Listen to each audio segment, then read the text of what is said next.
Hello and welcome in everyone to episode 1 of the Broncos Uncovered. This is part of the Undroppables. I am your host, Johnny Tooma.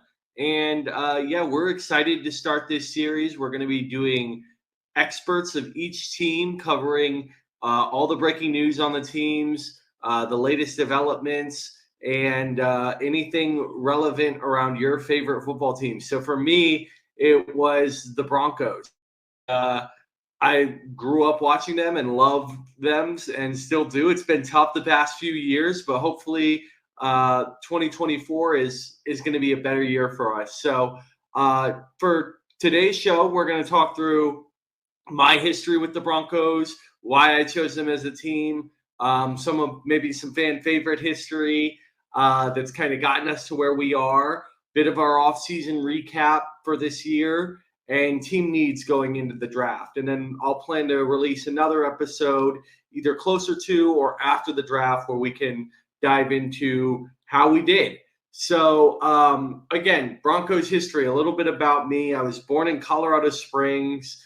So I used to drive up to Mile High Stadium, and an amazing stadium, an amazing team back then. That was after John Elway had retired.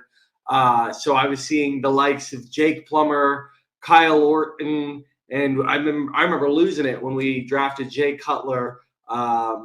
So those were kind of the guys I grew up watching. Barrel Man, if you've ever been to a game and you've seen the guy in the freezing weather wearing no shirt, wearing nothing but a barrel, that is as cool as it gets as a Broncos fan, and have a lot of love for the fans at Broncos country and just how passionate we take our football. So that was sort of my experience, and obviously it was, after that period where John Elway retired, between Peyton Manning joining, there was some tough years, but obviously when Peyton joined, it was really cool having a quarterback like him.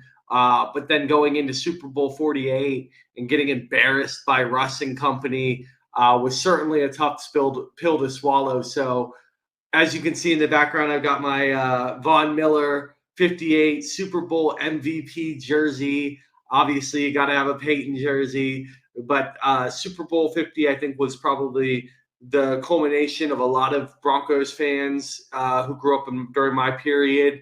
All of the effort and hard work we had put in over the years to finally secure a championship. So I'll be honest, I think that's one of the things. If you understand Broncos history and what the Seahawks did to us in Super Bowl 48, how badly they embarrassed us, to go on and sign a guy like Russell Wilson, trade the farm for him, sign him to a huge contract. It's like, this is not someone who Broncos country ever rooted for. And in fact, almost seen as an enemy by me after Super Bowl 48. So I wasn't even overly high on the signing when it happened. Obviously, it's been a big thorn in our side that's really caused us to eat a lot of crow over the past few years. And I think we're still going to see the repercussions of that trade for the next few years, unfortunately. So with that being said, we'll get into these offseason moves a little bit. And I think that's where it highlights, right? Releasing Russell Wilson, a ton of dead money out there in the open sea. But, for how he had played and for what Sean Payton wants, you really have to imagine that any further money invested in him was just going to waste. So I'm okay with letting him go. It'll be interesting to see what he does in Pittsburgh. Knowing our luck, he'll come back and be better than ever, right? But I also, this was a tough offseason for us. We made a lot of really tough moves. We got rid of another one of my favorite Broncos, Justin Simmons. And he had a huge cap hit and apparently wasn't as open to, renegotiating in the way that we wanted him to. But that guy just such an awesome stand-up individual, a man of God, whether that means something to you or not, but just very methodical in his approach to the game and how professional he was. I think you want more guys like that in the locker room. That was tough to see us get rid of him. We also traded Jerry Jeudy, did not get much for him, got a 5th and a 6th round pick And I'll be honest, I jumped up and down when we drafted Jerry Jeudy. His college highlight tape was so fantastic. And yeah, I remember us the Raiders drafting Ruggs before him, and I was like, perfect. Like, didn't want him anyways. And then we got Jeudy, and he's been a disappointment, right? But I have to be honest, the guy always seemed open when I watched the film. So, I think he's definitely disappointed, and that huge contract that he got in Cleveland was pretty odd for a guy who's never hit 1,000 yards in a year. But I do think he is a talented route runner, and wish we could have done more with him. So you get rid of Russell Wilson, you get rid of Justin Simmons, you trade Jerry Jeudy, and what do we do to really replace any of this talent? Honestly, not much. And I'm not trying to bash. It's just there's really not been a lot of moves. I think the biggest one was bringing in a guy by the name of Brandon Jones, who is a safety for the Dolphins before we signed him. And I'll be honest, like, I watched Dolphin games. I watched, the Hard Knock series. I've never seen this guy or heard too much about him. Like, I'm more familiar with their other safety, Javon Holland, right? So what I did ascertain is this a guy who's had limited production in terms of like gaudy numbers. There's not a lot there. Played less than 50% of the snaps on defense last year for the Dolphins. So we'll just have to trust that George Payton and Sean Payton have a good understanding of what they got with this guy. I believe it was like a 3-year, $20 million contract. So they saw something that maybe we aren't aware of. And, Sean Payton has had a history of kind of finding some diamonds in the rough, getting the most out of players when he brings in his guys.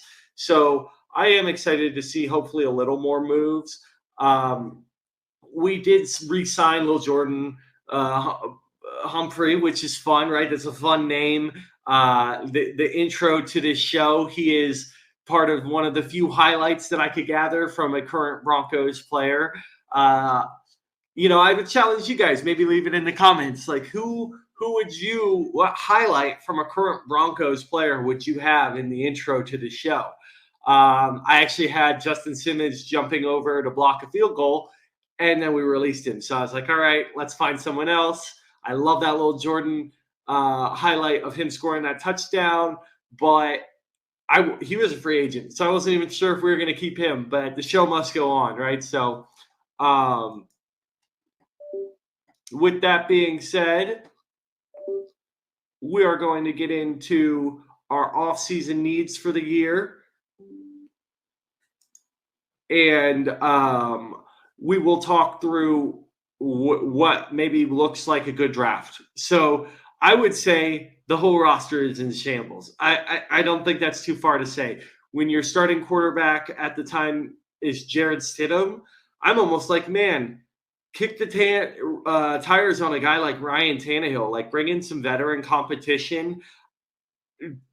Call me Nostradamus. I wouldn't be surprised if we see some sort of move like that. He's one of the few remaining veteran QBs on the market. And I'm not a Tannehill truther or anything like that, but to say that he couldn't come in and at least compete for a backup role and add some veteran leadership, it's the truth, right? So we'll see what happens there. But I start there because quarterback is obviously the biggest glaring need. There is a very realistic chance that we're trotting out Jarrett Stidham in week 1 next year. I know Broncos country shows a lot of blind faith in him. I refuse to do so. I won't believe it until, there's a consistent string of production. I think we have fell victim to ever since Peyton retired, just kind of banking on it at QB and assuming it's all going to be okay. I'm worried. And I think at our first round pick being number 12, you're not going to get any of the top 4 quarterbacks. Personally, I'm not that high on any of them outside the top 3. Like, I don't think J.J. McCarthy will be a franchise-changing quarterback for us. I kind of feel the same way about Bo Nix. So at that point, I'm like, well, what can we do with the first-round pick to get someone who's an immediate upgrade from our current roster. And I think if you take one of those quarterbacks that high in the first round, we're not sure if they're an upgrade over someone even like Jared Stidham. So there's a ton. Our whole roster could be upgraded, and I mean that truthfully. Like, we've gotten rid of our best safety. Our best player is probably Patrick Surtain, and even he, a really strong, formidable second cornerback next to him. So there's significant room to upgrade this roster. I think a few of the areas where I see upgrades that maybe people would say, oh, well, we've already got that, is like at running back. I know we've got Javonte Williams. He did not look very good coming back from that ACL injury last year. Now, I know they say, it takes a full year to regain that explosiveness. Like, my eyes, he really looked like he was lumbering around last year. And I think that he was always a thumper, but he never had a tremendous amount of juice. So I would love to see us get someone who can kind of be more of that satellite back, but kind of pound in between the tackles as needed. You're not automatically giving up what they're going to do just by having them out there. I think of Javonte as more of a thumper. I love Jaleel McLaughlin, but I think of him as more of a scat back. So maybe upgrading that running back position with a Alvin Kamara-esque type of asset that Sean Payton can deploy. I think that'd be really interesting. And, Javonte Williams, again, like, I know we're kind of supposed to discard the first year after a torn ACL, but under 3.6 yards a carry and under 5 yards per reception is like certainly not going to cut it. So I just don't think there's a lot of excuses to be made in terms of like being okay with that level of production. If he wasn't healthy, then someone else should have been on the field for more snaps last year. The guy played a decent bit, didn't put up a great year from fantasy purposes. So I think there's my point being with that running back dialogue there, even in a position where maybe that's one of our best players, Javonte Williams at the time being, and even at cornerback with Surtain, even those positions can stand to be upgraded through the draft, through free agency. So there's no shortage of moves that can be made by the Broncos to upgrade their roster. Obviously, with Jerry Jeudy leaving, wide receiver becomes a bit of a hole. You've got Courtland Sutton, who, I'll be honest, like, I was not expecting much going into last year. He played phenomenal. And I thought that was really interesting how they kind of like just wrote off Russ entirely, because I thought him and Sutton displayed a really interesting chemistry that looked like pro football, right? So there was a lot of other really, really bad stuff that Russ was doing, but just the relationship that they had on the field was apparent. And so I'm curious what's going to happen to Sutton now. Do we entertain a trade? Maybe we do, right? Like, even as a guy who likes Sutton, this is a guy who maybe we can cash out now. He had a really productive year last year. Teams are probably seeing that he can still produce, and we could get a decent return for him. Huge contract. And I think that's a big challenge with a lot of these other areas too, like offensive line, Garrett Bowles at left tackle, a huge contract that we have to be mindful of. We might even have to cut him to save. I think we can save $16 million if we cut Garrett Bowles. So there's a lot of decisions to be made. I expect a lot of moves to be made to upgrade this roster, and I'll be disappointed if what we continue to do is like what we've done so far this offseason, which has been stay pretty quiet, lay pretty low. I don't think we have the 12th overall pick, and then we don't draft over again till the 76th overall pick. So unless we're mortgaging our future, I don't see a lot in terms of us moving up in the first round in this draft, but you never know, right? So I've done a mock draft where I've kind of shown a scenario that I could get on board with. Again, you could rip this apart. I'd love to hear your thoughts in the comments. Let me know if these roster moves and these draft picks make sense to you guys. But again, coming from the angle of like, is any pick a bad pick when your whole team has weaknesses? So for the first round pick, I picked Brock Bowers. I think that would be super cool. He is one of the reasons I fell so in love with this 2024 class years ago. I had a feeling when he was a freshman, he would declare as a junior. I had a thought back then that this is going to be one of the top prospects coming out of the draft. The ability to get a top 5 to 10 talent in this class at pick 12 overall with the offensive mind like Sean Payton is something that's I can get on board with, right? I remember a lot of the dialogue last year around Greg Dulcich with being the Joker role in our offense. Well, that never came to fruition because Dulcich couldn't stay healthy. And we didn't really see a Joker role last year. I think Brock Bowers kind of embodies what that could be with a mix of maybe deploying him in more of like a Michael Thomas type of style that the Saints leveraged him when Sean Payton was the coach. So really see Brock Bowers as like a positionless threat, a very high skilled offensive weapon that could quickly make an impact on our offense. So that would be my wish for the first round. We'll see who we end up taking. And then in round 3, I go for Spencer Rattler because, again, I mentioned that I'm not overly high on those quarterbacks after the first 3. So why invest a first-round pick, right? A guy like Spencer Rattler was a 5-star recruit coming out of high school, had ebbs and flows for sure, got benched by Caleb Williams, but shows a lot of pro traits. Almost is the closest in this class to Caleb Williams in terms of like giving you Patrick Mahomes vibes in terms of some of what he can do in avoiding pressure, making off body, contorting his body to make wild throws. I see a lot of talent in Spencer Rattler that could be molded. Now, there's an interesting little tidbit on Sean Payton that he is not overly high on developing rookie QBs. I think the only rookie QB who's ever started a game for Sean Payton was like Ian Book during the COVID when everything, people were getting pulled out of the lineup last minute. So this isn't something that Payton has shown a huge affinity to lean into, is drafting and developing his guy at quarterback.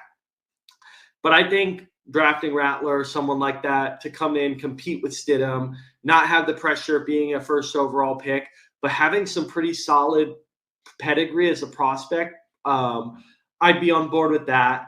And then, I hope I get a lot of Colorado fans watching this. If you've watched some of the CSU games, you've probably seen this name, Mohamed Kamara. The guy was a beast at CSU, a little bit undersized, but looks like Shaq Barrett on film. I could see us getting a really, really good deal for him in like the 4th round where I have us picking him. I think he'll go under the radar, hopefully a little bit. And we've done things like this in the past where we get an undrafted guy like Philip Lindsay from CU. I think we've got a little bit better eye on some of these local prospects. So I think he'd be an interesting name to watch us pick up. I think he could really improve our edge rushing, which is an area of need for us among others, right? After that, I have us taking Will Shipley. If you would have told me 2 years ago or even last year that like I could get Will Shipley in the 5th round, I would have said lock it in. The guy ran really well at the pro day for his 40. There's rumors that it was low 4.4, high 4.3s. He's never looked like a burner on tape, but he does look like he has a lot of juice. He has reliable hands coming out of the backfield. He's elusive, and he had a ton of production his sophomore year. I think it was a tougher setup for him behind that offensive line this year, but a guy who might be a little underrated right now going into the draft, that if you can pick up in the 5th round, he could either plug in right behind Javonte Williams as a kind of change of pace back, or I could see him taking on a bigger role. So after that, I have us picking Cedric Gray from North Carolina. be honest, I'm not overly familiar with this guy. I just like the idea of taking a linebacker in the draft. I know we took Drew Sanders last year. He didn't blow me away from what I saw on film. I think there's still some gaps there. I know we did make one signing for inside linebacker this year, but we also lost Alex Singleton, and I don't know if that's an upgrade. I think it's more of a wash, and there's still some upgrades to be made there. Got Xavier Thomas at our edge, Hunter Nourzad at center, and Johnny Dixon at cornerback, and that's just so we can try and address some of those areas of need. This was a tough mock because you've only got 2 picks within the first 80 picks. So you start digging into some of these lesser known prospects, some of these more, I hope they can maybe make a difference guys, instead of like, I'd love to be coming out of this feeling really confident that we're going to be a great team next year. But I'm just not there yet. So this was my take at what we should do in the draft. We'll see what happens. I think there's maybe some free agency moves to be made, hopefully some trades on draft night to acquire some more picks. I did not do any of that in the draft. I didn't want to get too wild. I just wanted to kind of do an as-is scenario.